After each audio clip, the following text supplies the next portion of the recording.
Let's welcome the champion. Great fight, Floyd Mayweather.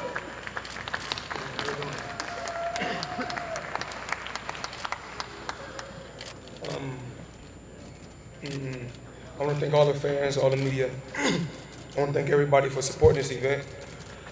I'm truly blessed to be where I'm at. I had a brilliant game plan, a remarkable team.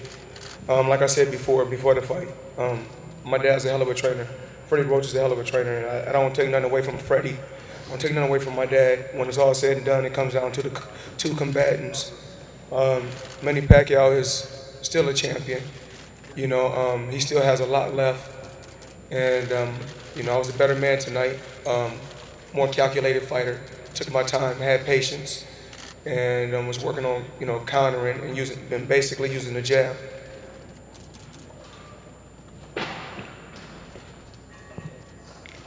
I know it's a lot of questions. We got a microphone? Floyd, with all the anticipation for this fight, achieving victory in it, do you feel like this is the finest hour of your career? I think every fight played a major key, and I'm gonna say it again. Not just one fight didn't define my career. You know, I think every fight played a major key. Every fight was important to me, extremely important to me, but like I said before this fight, I still feel the same way.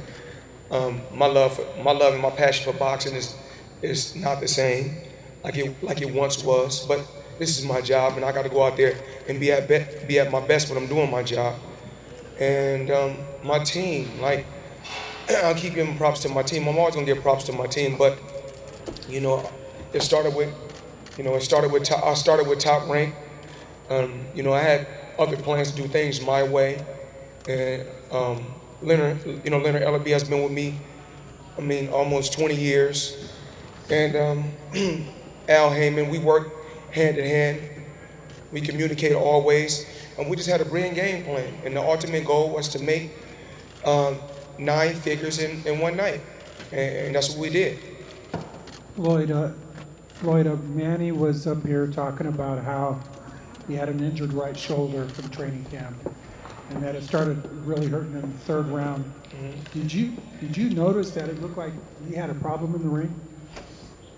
I'm gonna answer that question the best way I know how. I had injuries also going into this fight, and if he would have came out victorious, the only thing I could have got up here and said, you know what, I gotta show respect and just say he was the better man if he beat me. Both of my arms was injured, both of my hands was injured. But like I said before, I will always find a way to win. And it really doesn't matter who I fight. You know, it don't matter. I can, you know, just like when I fought Ricky Hatton, when I knocked Ricky Hatton out, after the fight was over, they still booed me. They still were screaming, there's only one Ricky Hatton. So that's what I'm used to. And you know, when I was in a fight, my dad was constantly saying, because you know, every punch that he throw, the fans would scream. Well, his fans would scream and cheer and go crazy. So mentally, my dad was thinking the fight was close, because my dad was saying, you know, pick up the pace. But I knew in my heart that I was beating him. I thought I was beating him easy. You know, out of the 12 rounds, I had to at least give him 3 rounds out of the 12. But you know, a lot of times he was applying pressure, but he wasn't landing any punches. But I was constantly keeping the jab in his face. But Manny Pacquiao is one hell of a fighter, and I see why he's where he's at in the sport of boxing. Floyd, Ken Miller with the Sentinel newspaper here. Couple questions. Your last 3 fights, did you make those fights, with the 2 with Maidana and this one with Pacquiao, more difficult than they really had to be? Well, I'm a lot older now. You know, I got to fight. It's always about, we truly believe. What we talk about in our camp is this. It's all about working smarter, not harder. I don't want to wait till I get almost 40 years old to start taking abuse on my body. You know, I want to be able to have all my faculties, I invested my money extremely well and good. I can quit boxing today, and I'm A-OK. But like I said before, I'm blessed, and Manny's blessed, and he's one hell of a fighter. Do you anticipate, based on the allegations that Manny's been claiming along with Bob, team as relates to his injuries, that you would fight Manny Pacquiao again? You know, I think it hasn't even been 2 hours, and once again, y'all throwing me right back in a battle. If I'm not mistaken, everyone was saying for years I was scared and Floyd will lose, and I mean, all you guys said this, all the people that said this. Now, tomorrow when you write your story, I want you guys all you guys that said I was scared, and all you guys that wrote negative articles about me, you know, for years, for the last few years, you know, I try to keep myself away from negative publicity, you know, people write negative about me. Because people don't really know me. I'm a person that loves his family. I only want the best for my family. I work hard. I'm just an American dream. I worked hard to put my family in a great situation, but tomorrow, for all those that wrote bad stories about me, I'm gonna wake up early in the morning, and I wanna see y'all stories tomorrow.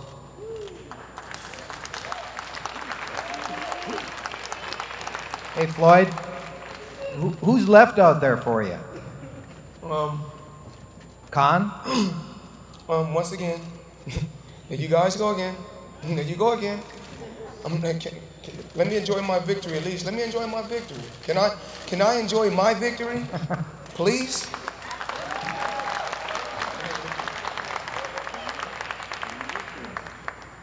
Floyd, John Saraceno, congratulations, Jack. Thank you. You're one fight away from tying Rocky Marciano's undefeated record. Presuming you do that in September, why would you not want to break it? Hold on one second. Take your time.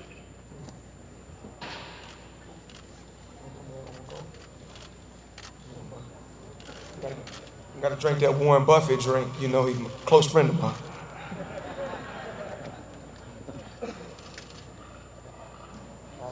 You know, after a good championship fight, ain't nothing like a cold Coca-Cola.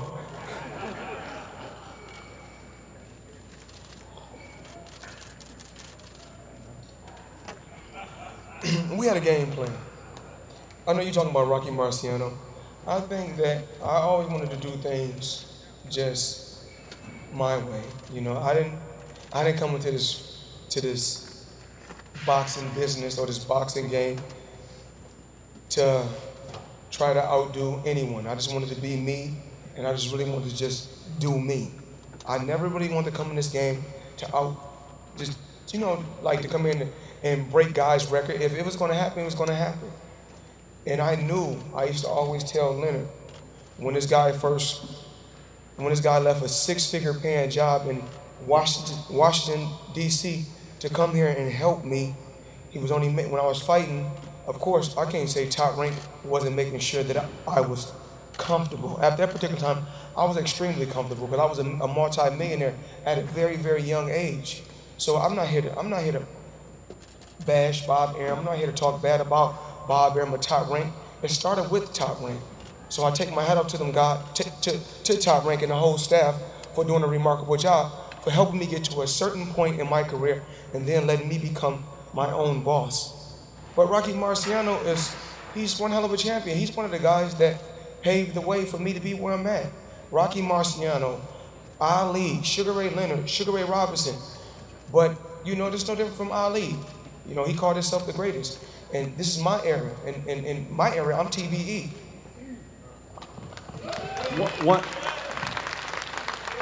One follow-up. You said if it's going to happen, it's going to happen, but you're the only one that can control that. So why don't you want to do it? Or have you made up your mind definitely that one fight only, and you're done? As of right now, you know, because like I said before, I'm only human. I contradict myself. I always tell you, I contradict myself. I'm not perfect. I strive to be a perfectionist. That's no different from my dad when he was in the corner.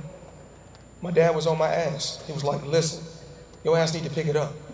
I'm not liking how you're performing.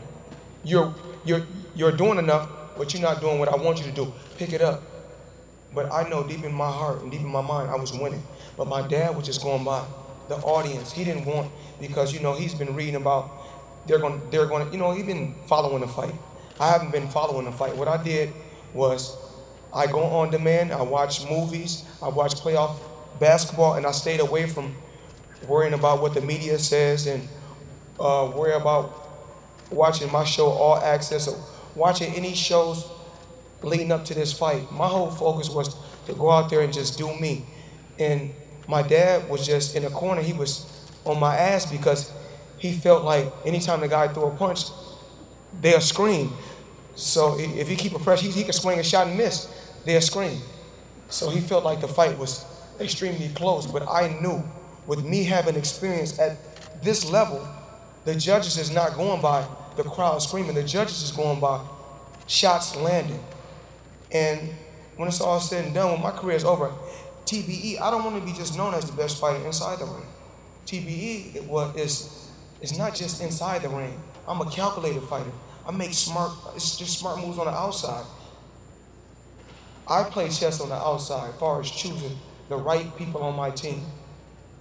And one of the chess moves that I made was I got Alex a reason and I brought him over to my team because I know that he was a strong asset for Manny Pacquiao. I want to know a guy's weakness. My thing is this: I'm going to always put any fighter in discomfort, in the most uncomfortable position as possible. So that can put me, and that's going to put me in the most comfortable position and put him in an uncomfortable position. Floyd, congratulations. That's Dave Mayo, I know him. I'm here. Congratulations. A couple of things about the fight. The shot he landed, the left hand in the fourth round, yes, kind of staggered you. What, relative to other punches you've taken, where was it? He hit me with a good, he hit me with a solid shot. You got to realize,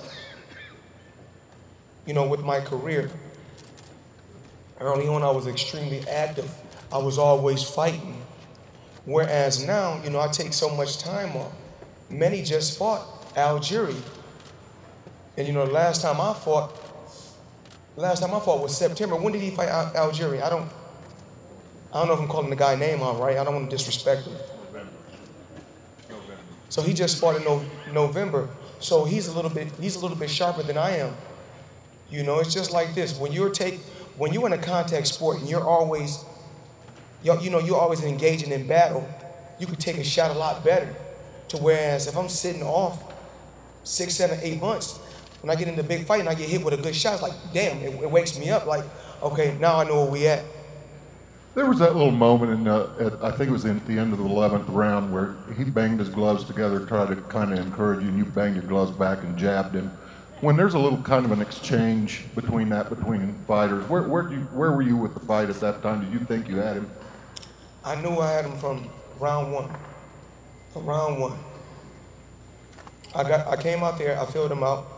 I wanted to see his certain moves, I wanted to see his jab, because if he uses his jab, I'm going to counter over his jab. If he uses his jab, I'm going to slide over and counter him with a right hand, or I can pull over his jab and hit him with a jab. It's just, everything is just calculated moves. I'm 10 steps ahead of any fighter.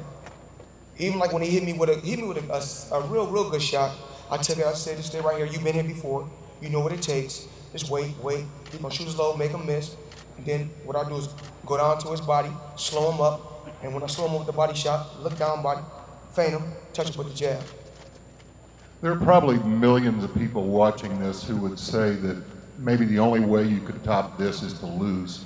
Is there any part of you that just is thinking about walking away before that happens?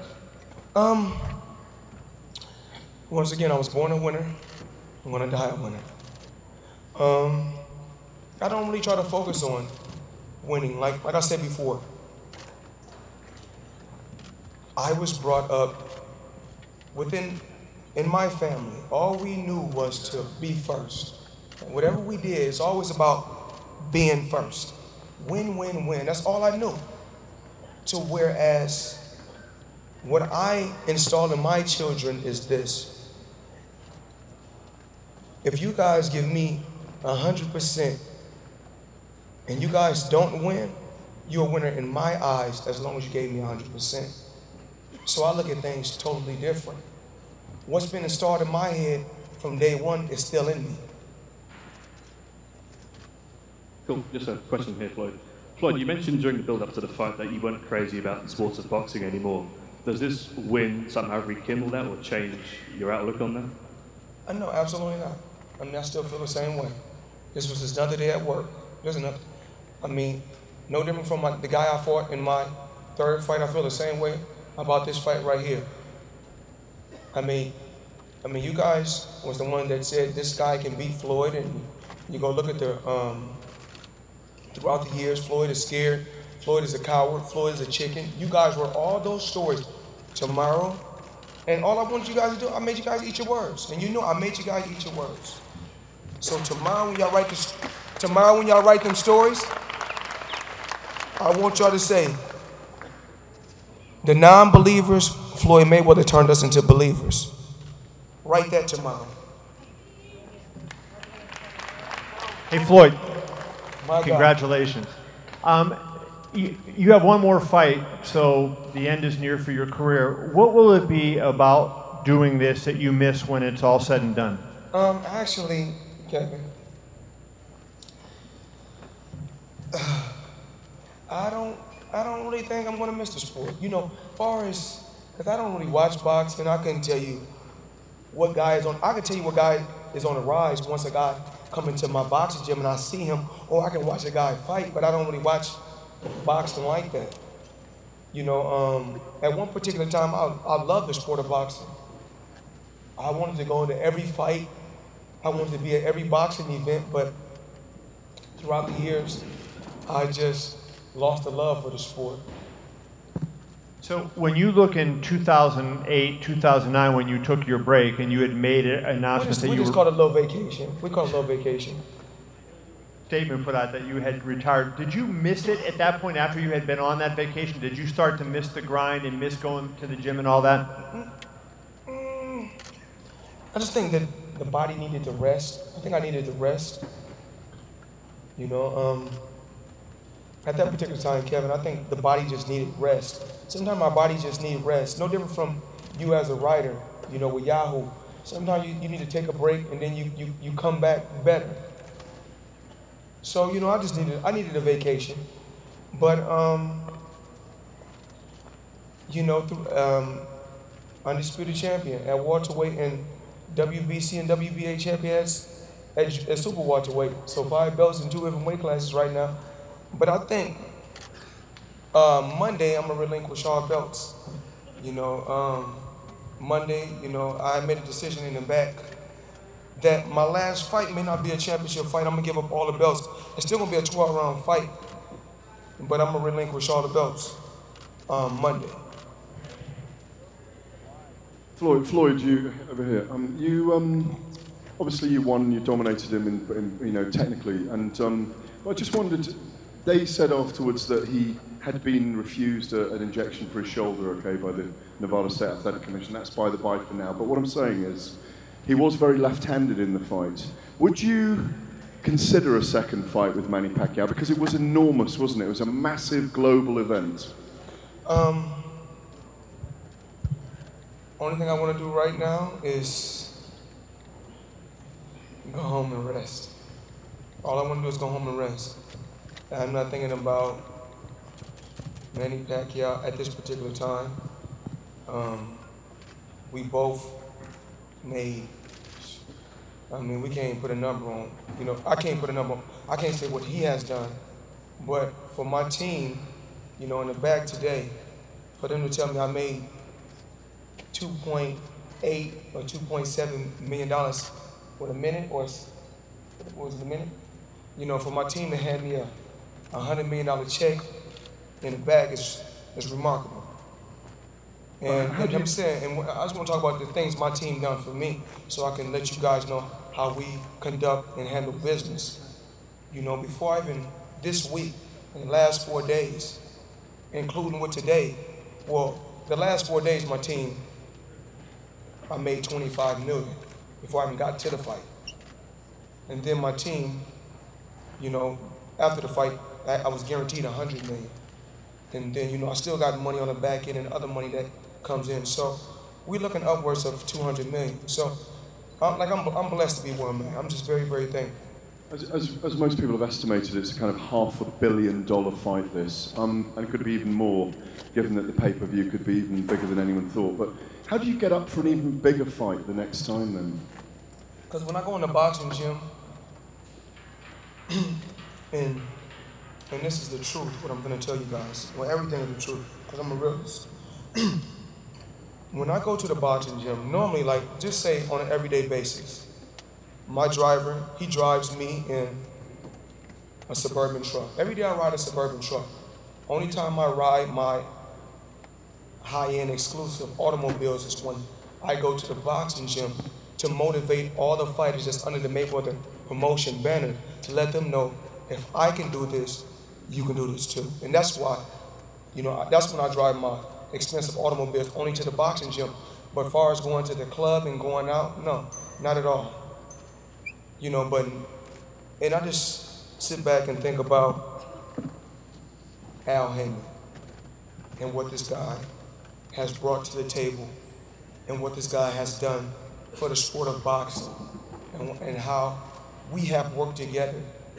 You know, me, Al, and I mean, I'm saying Showtime and CBS, and I mean, it's just so many people that we work with on an everyday basis, how we came together and made so many remarkable things happen. And we fought in the best hotel in the world, the MGM Grand. I love this hotel, and I love the city of Las Vegas. So let's touch on Al Heyman. Everybody wants to know, what did Al Heyman do, and what did he bring to the table? Like I told you guys the other day when we sat down. I got you 1 second. I got to talk about Al Heyman, this very shrewd businessman that's a part of my team. When the Big Boy mansion got built, a mansion that cost 8 figures, he said, Floyd, did we get the Big Boy mansion built? I said, yeah, we did. He said, is it paid for? I said, yes. He said, did we get the house in LA? I said, yes. He said, is it paid for? I said, yes. He said, did we get the 14-passenger jet? I said, yes. He said, when you wanted to be the highest paid fighter in the sport, did we do it? I said, yes. He said, when you wanted to be the highest paid athlete in boxing, did we do it? I said, yes. He said, what do you want to do next? He said, because you got Bugattis, you got everything. All your properties paid for, you got houses in Miami, and you got a 7-figure check that comes every month for the rest of your life. I said, this is what we need to do, Al. I said, our game plan is to do this. I said, I need 9 figures in one night. I don't want to make 60 million or 40 million, and then money on the back end, it'll eventually be 100 million. I said, when you come in the back, and actually, that's not actually what happened. Actually, what happened is this. We had this game plan a long time ago, but everything was patient. We've been talked about the Pacquiao fight, and the Pacquiao fight happened because of me. A lot of times, everybody, Pacquiao didn't call me out, I called him out. Now, we need to go back and look at them commercials when they was joking, he wants to fight, he wants to fight. Everybody that wrote an article about me, something negative, I want you guys to go back. I want you to go back and clean them stories up tomorrow. And I'm looking for all y'all stories tomorrow. I'm gonna be up all day reading. Where we at? ESPN, what's up? Hey. Dan Raphael, what's up, baby?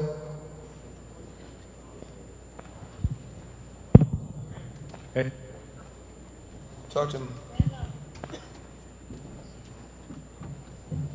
I guess it's working okay. When you were in the back and they brought your check, was it literally for $100 million even? The check got 9 figures on it, baby. when somebody hands you a check for $100 million, you've been paid a lot of money over the years, 20 million, 40 million, whatever it's been. When somebody hands you a check for 9 figures, I mean, what goes through your mind when you see that kind of, all those zeros at the end of the check? I'm thankful. I'm just very, very thankful. You know, I didn't do it by myself. You know, this dream started a long time ago. I didn't do it by myself. You know, everybody played a major key. You know, from my grandmother to my father to my fans and my family that believed in me first before I got to this point.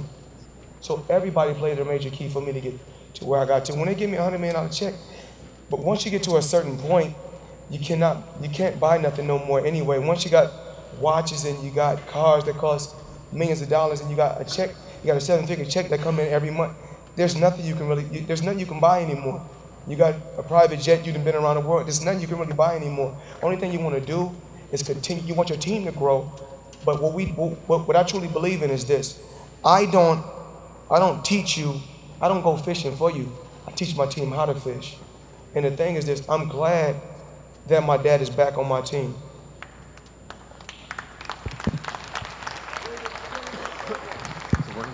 I have one more question.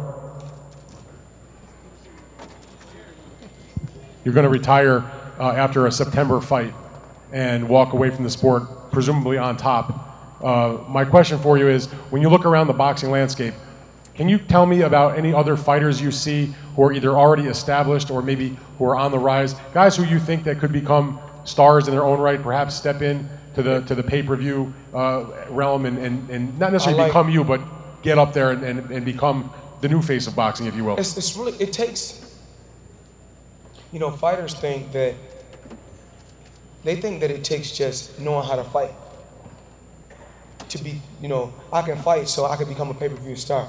It takes a lot into building a fighter to get to a certain level. You got to know how to communicate. You got to know how to communicate. You got to have a certain look, and you got to have the right pieces. I'm just saying, and it's really about you got to know certain people too. You got to have certain connections. You got to be patient. A lot of fighters want everything right now. I was that same fighter. I wanted to fight every fight right then and there. Put him in front of me, I beat him.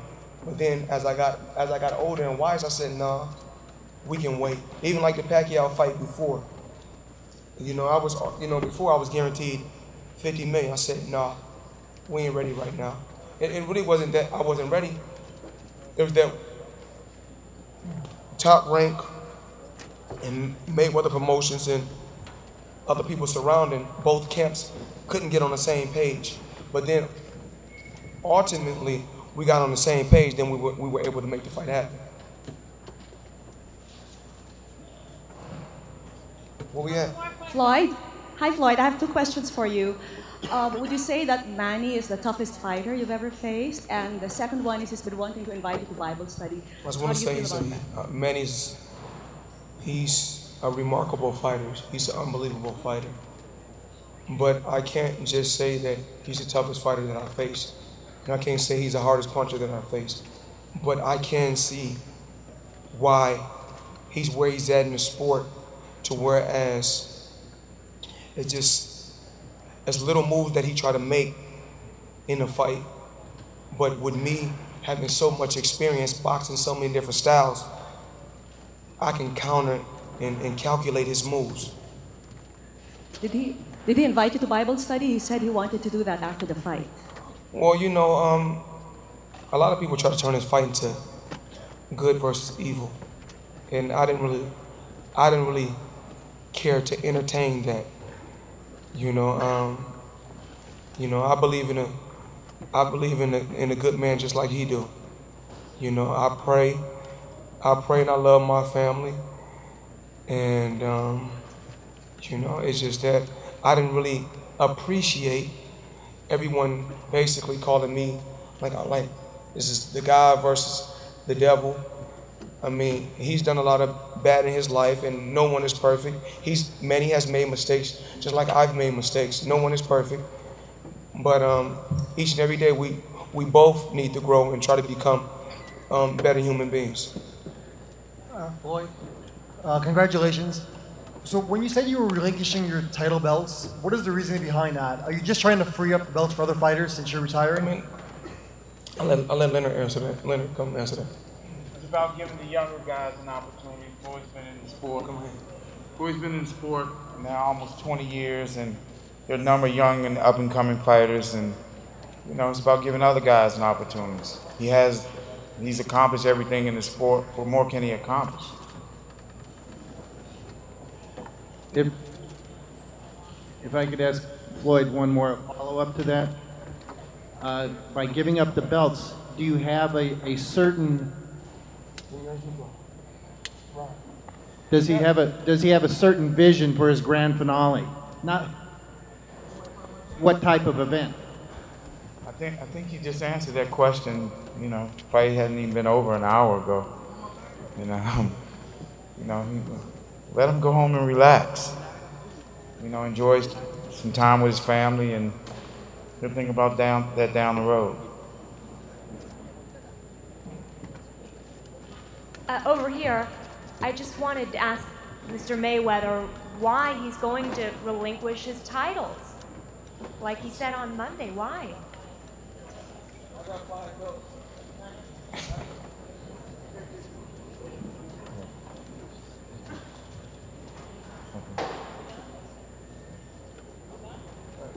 Hey, how you doing? Let me go back to the mic. Hey, what's going on? Can you one more time confirm that you're going to relinquish your titles on Monday? And I don't why? know if it's Monday. Probably in a couple of weeks. I don't know. I'll talk with my team to see what we need to do. But you know. And why? The other fighters need a chance. Give the other fighters chances. Other fighters need to get a chance. I'm not greedy. You know, I'm world champion at 2 different weight classes right now. I'm the undisputed welterweight champion. I got the WBC and the WBA at super welterweight. I got the WBO, the WBA, and the WBC at 47. It's time to let other fighters, you know, fight for the belts. Even that emerald encrusted belt you just got? Well, the emerald, this one stays. I mean, of course, you know, you always keep the belt. You don't get this belt up. You know, this is going to be in my house in the frame. You know, I got the all gold one from the WBC, and I got the emerald one. And I got the limited edition WBA right there. Like I said before, it's just, you know, I'm just very blessed to be in this position, you know, and thankful for this position.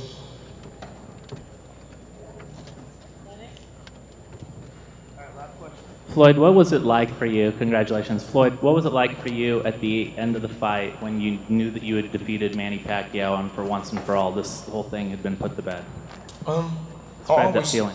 I always knew that I was the more smarter fighter.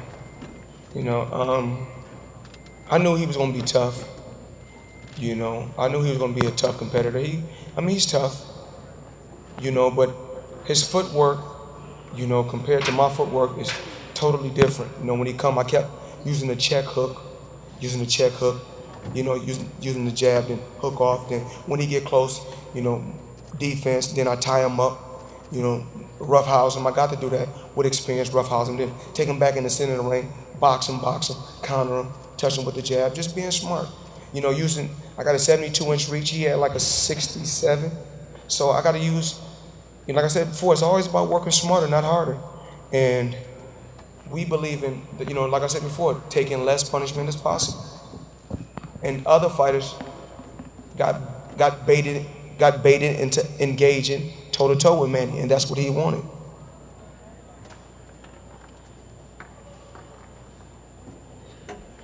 And you know, I got to thank my sponsors, Hublot, the biggest and the best watch company in the world, and FanDuel.com. Go check the site out. And of course, you know, themoneyteam.com. You know, we're doing the revenue right now at $10 million a year with the Money Team. We appreciate you guys for supporting us. Every social media, every reporter, everyone from around the world that covered this event. I appreciate you guys. Thank you. And to all the Philippine fans, to all of To all the Philippine fans that supported Manny Pacquiao, continue to support him. He's one hell of a champion. He's one hell of a fighter. And he represents the Philippines extremely well. Thank you, guys.